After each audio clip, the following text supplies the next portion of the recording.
And so now, the National Center for Healthcare Leadership is pleased to present the 2011 Gail Warden Leadership Excellence Award to Michael J. Dowling, President and Chief Executive Officer of North Shore Long Island Jewish Health System, for his innovative and visionary leadership that has inspired a generation and a culture of organizational excellence. Michael J. Dowling. Thank you very, very much. I'm really humbled for this recognition, and I thank you. Thank you, Joanne, and thank NCHL, and thank all of you for being here. I know quite a few people in the room, and I really appreciate you all being here, showing your support, and your support, of course, to NCHL. I've had the privilege of working with NCHL for quite some time, and working with some remarkable individuals has been a wonderful, wonderful experience. So I thank them, and NCHL has been a catalyst that has been talked about here before, but the kind of catalyst NCHL has been in the area of leadership. Rich mentioned it, and so did others. And so it has been a catalyst, and we're better off today than we were 10 years ago. I will say that, and again, following up on what Rich Umdenstock said and others, that we're on the threshold of a new era in healthcare. And it's important to reflect on this. We've made lots of progress. There are a lot of great things happening in healthcare. It's not all bad. There are wonderful successes. There are organizations in this room doing spectacular work. In many ways, you could argue, and I've often argued, that the problem with healthcare these days is because of a crisis of success. We've been able to do so much that we couldn't do before, that we now are having a problem affording what we can do because of our success in being able to do it. But despite all of this, we're going into a new era. And it will be confusing. It will be contradictory. It will be conflicted. Some things won't work that well. There will be no magic bullet. There will be a whole series of innovations, and it'll be somewhat difficult. But so what? That's why we're here. I, in fact, agree with Rich. I think this is the most exciting time to be in healthcare. We have a clean sheet of paper to an extent. If it is going to change, it's got to be changed by us. There is phenomenal opportunity now, and there will be phenomenal opportunity for the next decade for those individuals and those organizations that want to lead. Not manage, that want to lead. That want to be pioneers in this new world of transformation. And being a pioneer is a good thing. Probably none of us would be here if it wasn't for pioneers way back. It's a wonderful time for people who understand that we don't have to wait to be mandated to do something, especially those things we know are right. We should not be waiting for others to tell us that we should be promoting quality, coordinating care, being more transparent. This is something we should have never waited for government to tell us that we should have been doing. Now, there are organizations that have been out front doing this, but there is way too much of the industry saying, I'm going to wait until I'm told to do it. That's not leadership. That might be management, but it's definitely not leadership. Because, as all of us in this room know, that if healthcare reform is going to take hold and be done right and have any long-term sustainability, it's going to be done at the local level by organizations represented by people in this room and others.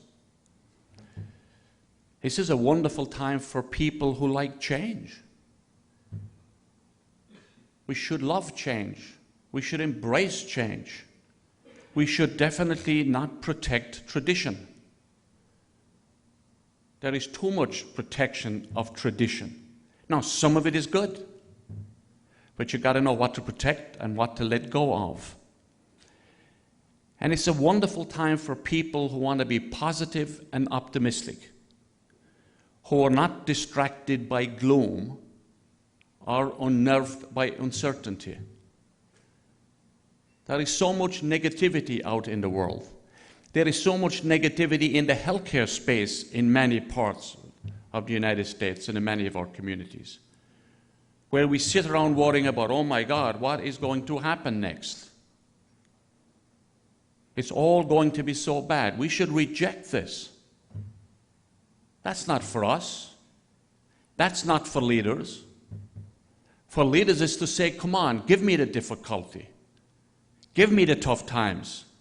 Make it hard. We can figure it out. We will win despite. People have dealt with things 50 times more difficult than what we will have to deal with over the next decade. And remember one other thing. Just when the caterpillar thought the world was over, it became a butterfly. Just think of that. So leadership is all about being, in my view, optimistic and passionate, a promoter of change.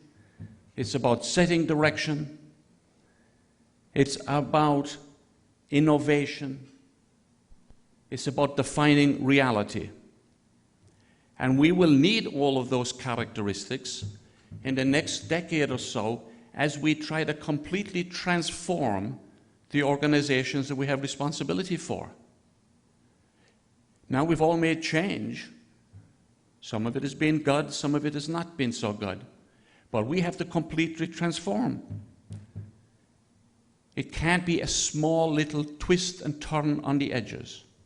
We've got, in many cases, understand that we've got to turn a lot of things upside down while protecting what's good. We have to learn how to get paid, how to live under a different way of getting paid. Now, some organizations have done this already, but most haven't. We've been addicted to a fee-for-service method of payment. We have to get unaddicted and go to a whole new way. We've got to break down silos. We've got to break the professional and individual autonomy that permeates so much of healthcare these days. That permeates, by the way, our educational systems, where everybody is taught in silos, small, discrete silos. We bring them into an organization and we declare, now please work as a team.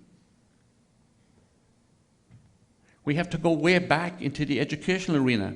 This is something NCHL has been promoting, but we have to do more of it.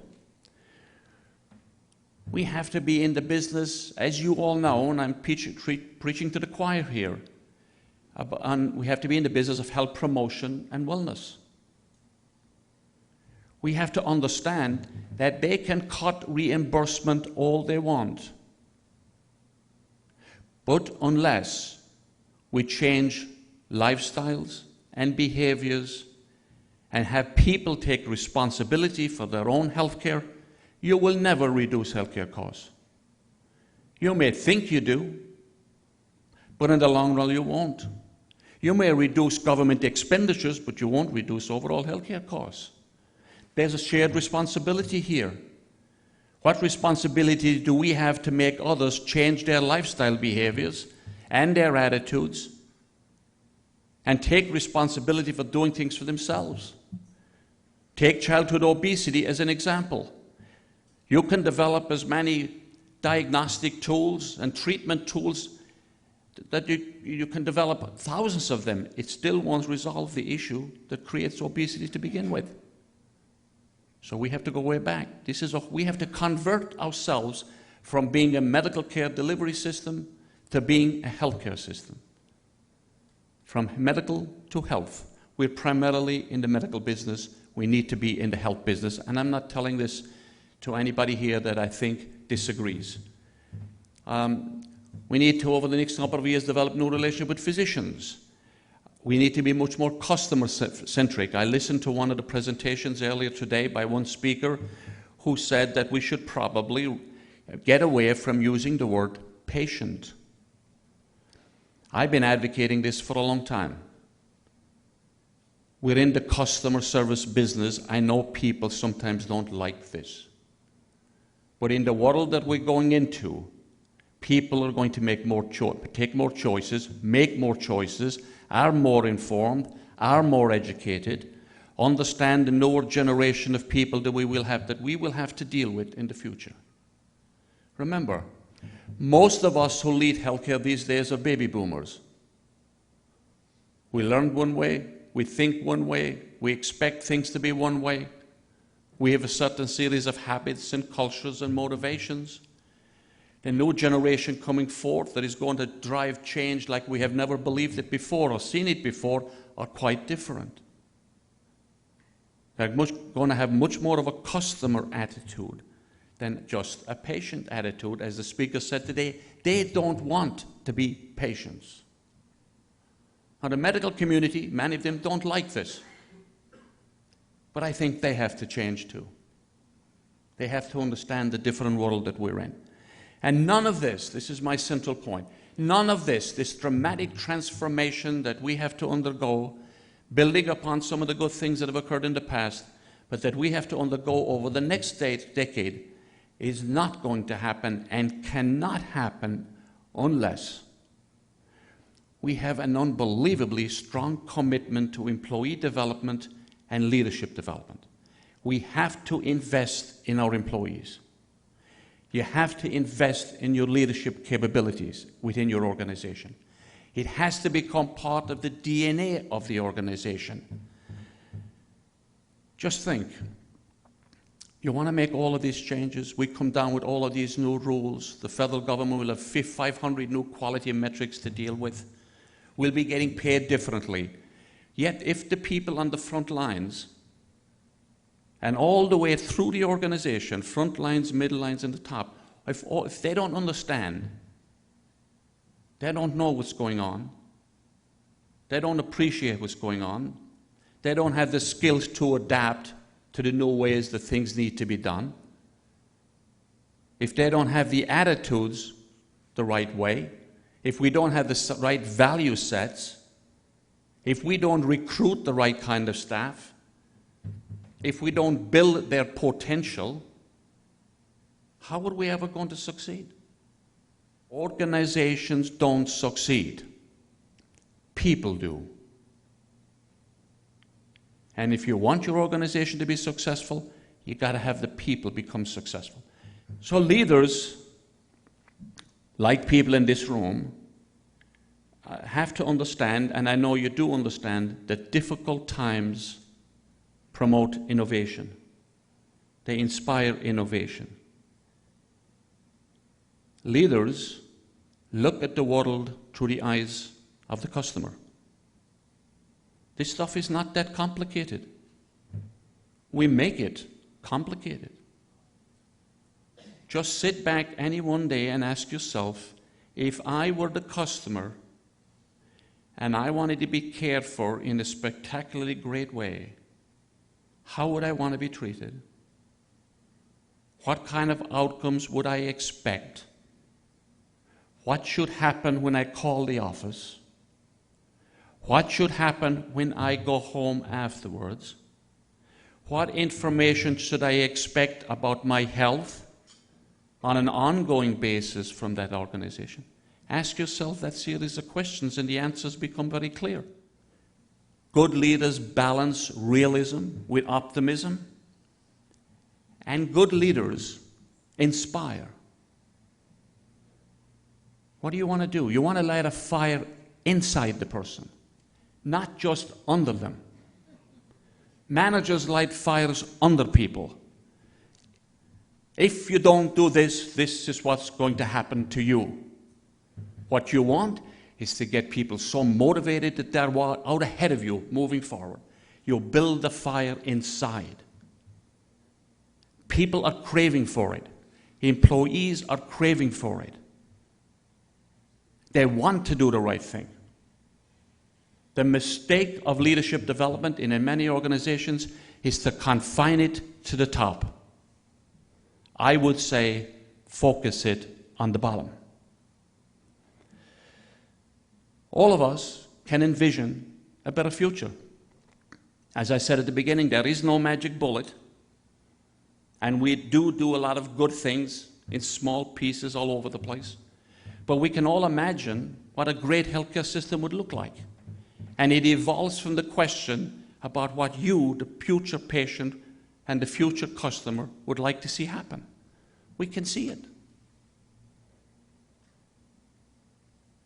We could go up to our rooms tonight and actually outline it. Our job is to deliver it. But as Walt Disney said, if you can dream it, you can do it.